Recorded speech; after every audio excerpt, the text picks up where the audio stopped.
जे दिसतंय आपल्याला देवाचं एक सूत्र आहे की जे बलवत्तर आहे ते करणीय आहे. नेमकं करणीय काय आणि अकरणीय काय, कोणत्या वेळेस काय करावं आणि कोणत्या वेळेस काय करू नये. आता थंडीचे दिवस आहे म्हटल्यानंतर तुम्ही स्वेटर घालून यायला हवं होतं, आहे की नाही? हा, उन्नती पोहोचलेली आहे, पण बाकीच्यांकडे नाही ना स्वेटर. म्हणजे यावेळेस काय कान टोपी स्वेटर हे सगळं आपल्याकडे पाहिजे होतं. ज्यावेळेस जे करणीय आहे ते आपण करणं अपेक्षित आहे. कोणत्या वेळेस काय केलं पाहिजे तो आमच्यासाठी काय विधी आहे, तो आमच्यासाठी भाव आहे. बाबांना बलवत्तर जे प्राप्त झालं ते परमपूजनीय परमादरणीय श्रद्धेय मयंकराज बाबाजी, ज्यांचं आज देहावसान झालं. वयाची 100 वर्ष पूर्ण झालेली होती. कदाचित आपल्या सर्वांना कदाचित ज्ञातही असतील. प्रत्येकाच्या घरी जाऊन त्यांनी धर्म जोपासला. पौत्याचा कालखंड आल्यानंतर बाबा 85 वर्षाच्या वयात, मी स्वतः त्यांना पाहिलंय, 85-90 स्वतः सायकलवर फिरून त्यांच्याकडे पौत नेऊन द्यायचे की एखादा विधी कसा जोपासावा. की पौत्याचा विधी आल्यानंतर कदाचित एखाद्याला त्याची माहिती नसली तर त्याच्या घरापर्यंत पोहोचून त्याची जाणीव करून देण्याचं काम बाबा करायचे. आज म्हणजे नुकताच काही दिवसापूर्वी त्यांचा 99वा वाढदिवसही संपन्न झाला. 100 त्यांचं हे शतकपूर्तीकडे वाटचाल चालू असताना बाबा आम्हाला सोडून गेले. ही वार्ता दुपारीच पोहोचली. मलाही यायला उशीर त्याच कारणामुळे झाला त्यांच्यापर्यंत पोहोचून, कारण जे बलवत्तर ते करणीय. भाऊंचा 1-2 वेळा फोन आला की बाबा आपण किती वाजता पोहोचाय, 6 पर्यंत पोहोचा. मी भाऊंना हो म्हणत होतो. आता माझी अडचण मला माहिती काय आहे, काय करणीय आहे, परंतु तिथपर्यंत पोहोचलो. आज दुपारीच पोथीची समाप्ती झाली. तिकडून थोडं हे झाल्यानंतर काही व्यापार होता तोही झाला की तिथपर्यंत पोहोचलो. तिकडून मग येता येता इथपर्यंत उशीर झाला. त्याबद्दल मंडळाची आणि सर्वांची दिलगिरी व्यक्त करतो. आणि बाबाही आता जिथपर्यंत पोहोचलेले आहेत तोच विधी आहे. म्हणजे हे याच्यासाठी सांगितलं की तुम्हाला लक्षात यावं. दादांनी आता भावाबद्दल सांगितलं, मी आता बाबांनी केलेल्या विधीबद्दल सांगितलं. आणि मग नेमकं आमचं करणीय काय, तर नितीन दादा म्हणतात ज्यावेळेस जे उपस्थित आहे ते करणीय. असं कसं काय होऊ शकतं? काहीतरी महत्वाचं असलं पाहिजे ना. एक तर विधीला महत्व असलं पाहिजे, नाही तर भावाला महत्व असलं पाहिजे. दादांनी आपल्याला आत्ता भाव समजून सांगितला. आणि आमचे आचार्य सुद्धा म्हणतात भावेहीन तो दैवहीन. ज्याच्याकडे भाव नाही तो दैवहत आहे, तो दैवहीन आहे. ज्याच्या हृदयामध्ये पाजर फुटलेला नाही ईश्वराबद्दल, भाव उत्पन्न झालेला नाही, तो काय झाला, दैवहीन. ज्याने जो जीवनामध्ये कधीही भाग्यशील होऊ शकत नाही असा तो. मग तुम्ही म्हणाल विधी तो तरी महत्वाचा असेल, निश्चितच महत्वाचा आहे. रावणानं काय केलं, शीर अर्पण केलं. आता दादांकडून ऐकलं आपण, तपश्चर्येला बसला असताना शीर अर्पण केलं. ही काय कुठे भक्ती करायची पद्धत असते का? तलवार घेऊन स्वतःचं मुंडकं कापून अर्पण करायचं ही कुठे भक्ती असते का? कोणत्या शास्त्रात सांगितलं असं? नाही सांगितलं असं. किंवा पेंद्याने दगड आणून देवावर वाहिले. इथं जर तुम्ही करून पहा बरं तसं, दादा उठून म्हणतील हा काय प्रकार चालू झाला. मग दगड कुठं व्हायची गोष्ट असते का? समजत नाही का? अहो एवढंच काय, फूल सुद्धा कसं व्हावं आणि कशा पद्धतीनं ठेवावं याच्या आमच्याकडे विशिष्ट पद्धती आहेत. कशी अर्पण करायची असते एखादी गोष्ट, त्याची प्रोसेस आहे, त्याची पद्धती आहे. आणि म्हणून विधी तरी तो क्रमेची. भावाच्या अनुष्ठानामध्ये आपण पाहिलं की दगडही वाहतात आणि शिरही अर्पण करतात. आमच्या हौसांनी जेव्हा देवाला पाहिलं, स्वामींची सुंदर श्रीमूर्ती पाहिली आणि हौसा म्हणते जी इतकी सुंदर श्रीमूर्ती. रावणाकडे 10 डोके होते, दशानन म्हणतात त्याला.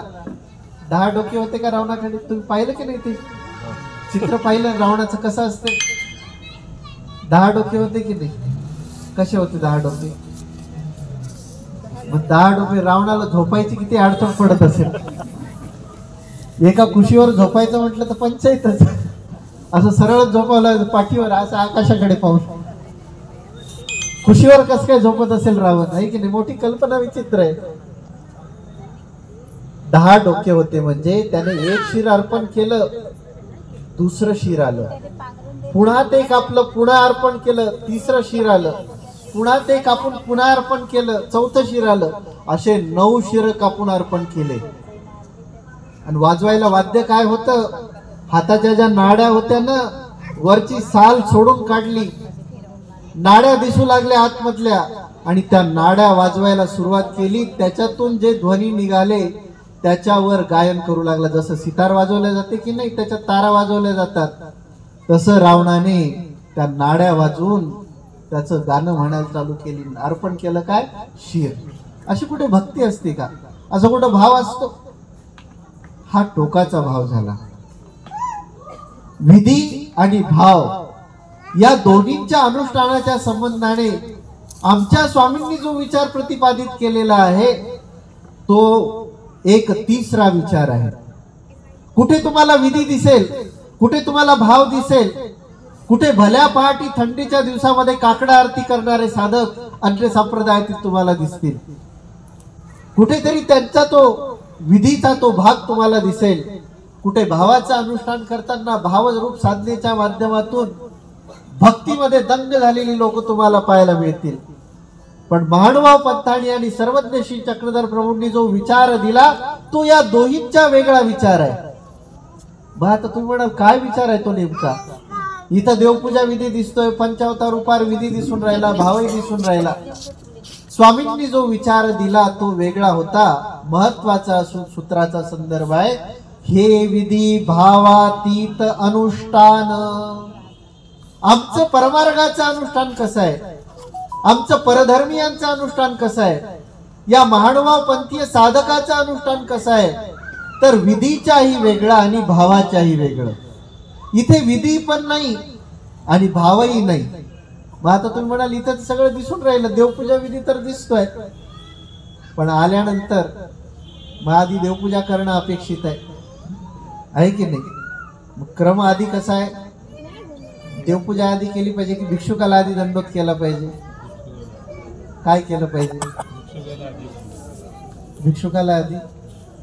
तिकडे मागचे काय म्हणतायत? भिक्षुकालाच दंडोत करायचा. बरं बरं. आणि मग देवपूजेला करायचं. मग देवपूजा आधी करायची की जेवण आधी करायचं?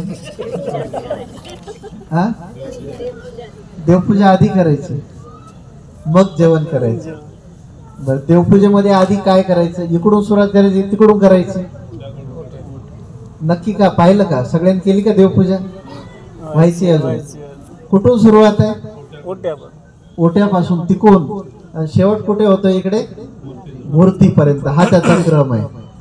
म्हणजे इथून गेट मधून आतमध्ये प्रवेश केल्यानंतर आधी जो भिक्षुक दिसेल त्याला दंडवत करायचा, हा विधी आहे. नंतर तिकडे नाही जायचं त्या स्टॉलवर, इकडे स्वतंत्र स्टॉल आहे. आधी या स्टॉलवर यायचं आहे, देवपूजा वंदन करायची आहे आणि मग प्रवचनाला बसायचंय. प्रवचन ऐकून मग तिथपर्यंत पोहोचायचं. पण आता माझ्यासारखा एखादा उशिरात पोहोचला, मग आता भिक्षुक पण तिकडे आतमध्ये निघून गेले. देवपूजा दिसते, तो स्टॉल दिसतोय, मग आता भिक्षुकाला दंडोत करायला जाणार की देवपूजेला? आता काय करणार? उत्तर द्या ना. आता भिक्षुक कधी गेले जेवायला? देवपूजा करणार, भिक्षुकाला दंडोत राहिला ना तुमचा. आधी भिक्षुकाला दंडोत केला पाहिजे म्हटले तुम्ही, मग कसं काय? आलं का लक्षात? मला तुम्हाला काय सांगायचंय लक्षात येतंय का? म्हणजे जो प्रसंग आता उपस्थित आहे त्या प्रसंगानुसार तुम्हाला कदाचित आता भिक्षुकाला आतमध्ये जाऊन दंडोत, जेवताना दंडोत करण्यापेक्षा आधी देवपूजा करून घेऊया आणि मग त्यांना जाऊन दंडवत करूया. आलं की नाही लक्षात? व्यवहार एकदा तुम्हाला तुमचा व्यवहार जेवताना जाऊन बाबा दंडवत असं म्हणण्यापेक्षा आधी काय करूयात? देवपूजा करूयात, मग बाबांना जाऊन सुपारी देऊयात आणि मग जेवणाच्या स्टॉलकडे जाऊ. काय झालं आता? विधी बदलला. विधी म्हणजे क्रमाने केला जातो, पण इथे काय झालं? विधी बदलला का? यालाच म्हणायचं विधीच्या वेगळं अनुष्ठान. या विधीच्या वेगळे तुम्ही झाले. मग आता तुम्ही देवपूजेला आले, देवपूजेला आले तर काय झालं, ताईंनी गादी लावायला घेतली, कारण आता बराच वेळ झाला, थंडीचे दिवस आहे, प्रसाद एवढ्या थंडीचे ठेवला जात नाही, पण तुमच्यासाठी ठेवलेत, लक्षात घ्या. प्रसाद थंडीच्या वेळेस काढल्याही जात नाही, पावसाचे दिवस असते थंडीचे, कारण ते वस्त्र प्रसाद आहे. स्वामींची आज्ञा आहे की काय करा, याचं जतन करा. हे तुमच्यासाठी म्हणून त्यांनी स्वतःही त्रास सहन करतायत, तर तुम्हालाही म्हणून हे ठेवतात. असं समजूयात आता ताईंनी गादी लावायला घेतली. मग आता ओटा माळी तिकडून गादी लावत लावत आता गेले. आता फक्त प्रसादन मूर्त्या शिल्लक राहिल्या. मग आता काय वंदन करणार? आता ओटा तर ठेवून दिला, हा आदी मूर्ती. का बरं प्रसाद का नाही आधी? द्या ना उत्तर. आधी प्रसाद का नाही? सगळे तिकडचे झालेत, फक्त आता काष्ट प्रसाद, हे प्रसाद, माचोळी मूर्त्या शिल्लक राहिल्या. दादांनी उत्तर बरोबर दिलं, पण का? गणितामध्ये असते की नाही, उत्तर खाली लिहिलेलं असते, पण त्याची मेथड प्रमाणे सोडवावं लागते, तर ते उत्तर बरोबर. कारण प्रसाद वंदन करण्याच्या आधी विशेष वंदन केला जातो. प्रसाद एकदम नमस्कार करायचा नसतो, आधी विशेष वंदन करायचा. आणि विशेष म्हणजे काय? मूर्ती म्हणजे काय? विशेषाचाच एक प्रकार आहे, फक्त त्या विशेषाची मूर्ती घडवलेली आहे. मग आम्ही एक मूर्ती आधी नमस्कार करू, मग प्रसाद करू, राहिलेली माचोळी आणि दुसरी मूर्ती पुन्हा वंदन करू. आलं का लक्षात? झाला की नाही विधीमध्ये बदलाव? यालाच म्हणायचं विधीच्या अतीत अनुष्ठान, विधीच्या वेगळं होऊन केलेलं अनुष्ठान. विधी म्हणजे जो क्रमाने केला जातो तो विधी, पण त्या क्रमामध्ये जर बदल होत असेल, कुठे त्याच्यामध्ये 19-20 होत असेल, तर पुढच्याला त्रास न देता जे उपस्थित आहे त्यामध्ये व्यवस्थित साधने, याला म्हणायचं विधीच्या वेगळं होणं. आहे तर विधी, पण झालं काय? त्याच्या वेगळं झालो आम्ही, तो क्रम बिघडला, पण तरी सुद्धा आम्ही त्याला साधलं, विधीही साधला आणि त्या विधीच्या वेगळंही झालो. आलं लक्षात? याला म्हणायचं विधीच्या अतीत अनुष्ठान. राहिला दुसरा प्रकार, तो आहे भाव. आता भावाचे वेगळं अनुष्ठान. भाव म्हणजे काय?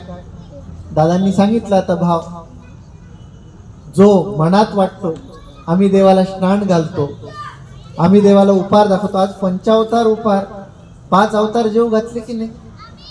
किती पदार्थ कमी झाले ताटातले? अवतार जेवले की नाही? आता दादांनी सांगितलं, बाबांनी, की निश्चित ईश्वर अवतार या ठिकाणी आलेले आहेत आणि त्यांच्या क्रियेचा स्वीकार केलेला आहे. बाबांनी आत्ताच सांगितलं. मग क्रिया केलेली आहे, तर मग पदार्थ किती कमी झाले? नाही सांगता? सोनपापडी एखादी, हा, नाही तर लेकरं उचलून द्यायचं. तुम्ही म्हणाल हो बाबा गेली सोनपापडी, एखाद्या लेकरांनी मध्ये डाव साधला असेल. हे काय आहे? भावरूप क्रिया आहे. तुमचा भाव होता जो तुम्ही व्यक्त केला. देव जेवणार नाहीये, हे देवाचे विशेष आहे. आम्ही आमच्या साधनदात्याला जो उत्तर दिशेला आहे त्याला अनुलक्ष करून तो उपहार दाखवला. हे महाराजा, आपण जिथे कुठे असाल, ज्याही सद्भक्ताच्या घरी असाल, तेथून आम्ही हे अर्पण करीत असलेल्या पदार्थाचा स्वीकार करा. आम्ही स्नान घातलं, कोणाला घातलं? देवाला घातलं की देवपूजेला? कोणाला घातलं स्नान? देवपूजेला घातलं. आमचं एवढं भाग्य कुठे की देवाला स्नान घालता येईल? सहज बोलताना आम्ही म्हणतो, पण वस्तुस्थिती काय? आम्ही स्नानाच्या माध्यमातून तो भाव अर्पण केला. आम्ही देवाची सेवना केली. कोणाची सेवना केली? देवाची की देवपूजेची? देवपूजेची सेवना केली. देवाची सेवना करण्याचं आमचं भाग्य कुठे आहे? आमच्या मनात जो भाव होता देवाची सेवा करता यावी, तो भाव आम्ही त्या विशेषाला अनुलक्ष करीत अर्पण केला. आम्ही देवाला झोपवलं, देवाला उठवलं. देवाला झोपवता उठवता की नाही? नाही उठवत? नाही म्हणून राहिले बरेचसे चेहरे नाही म्हणतात. देवाला झोपवायचं उठवायचं असते बरं. सकाळी उठवायची पण आरती आहे. आरतीचं पुस्तक आहे की नाही? उठवायची आरती आहे, झोपवायची आरती आहे. कोणाला झोपवलं? देवाला झोपवता की नाही? पण देवाला झोपवलं की देवपूजेला झोपवलं? याचाच अर्थ आम्ही निद्रा स्वीकार करीत असताना, निद्रा आम्हाला झोप घेत असताना आधी देवाचा आठव व्हावा म्हणून आम्ही देवपूजेला शेज केली. आम्ही देवपूजेला निद्रेची आरती म्हटली, पण कोणाला अनुरक्ष करून? आमच्या साधन दात्याला अनुरक्ष करून. म्हणता की नाही तुम्ही आरती? निजबा निज माझा चक्रधरा मालनी निज कुमरा मालनी निज कुमरा निजबा निज माझा चक्रधरा.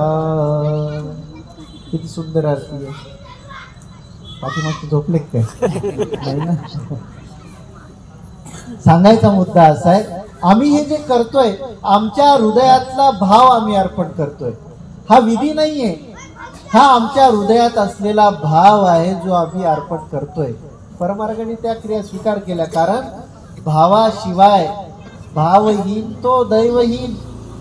पण आता माझ्यासारख्याला वाटलं म्हणून शेज दिली, माझ्यासारख्याला वाटलं म्हणून 75 उपार केले, माझ्यासारख्याला वाटलं म्हणून 5 हे केले. एक जण माझ्याकडे आले, बाबा म्हणे 75 करायचे, पण काहीतरी अशी वेगळी आयडिया द्या.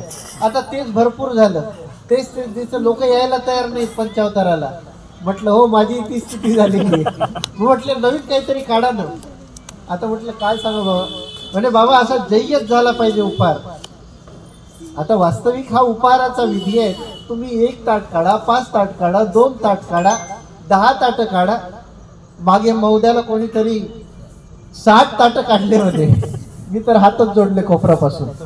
म्हटलं आता मी आता तो जो आला होता त्याला म्हटलं तू आता एक काम कर, 5 मंदिरं बांध, 5 मंदिरं बांध आणि त्या ठिकाणी एक मंदिर त्या कोपऱ्याला, एक त्या कोपऱ्याला. या मंदिरात पूजा झाली की मग दत्तात्रय महाराजाच्या मंदिरात जायचं, तिकडून तिकडे. आता भाव व्यक्त करायला काय, त्याला भावाला काही कुठलं बंधनच नाही. हा आमचा भाव आहे. ज्याच्या मनात जसं वाटेल तसं करतो, तशा पद्धतीने अर्पण करतो. पण त्याला एक मर्यादा आहे, लक्षात ठेवा.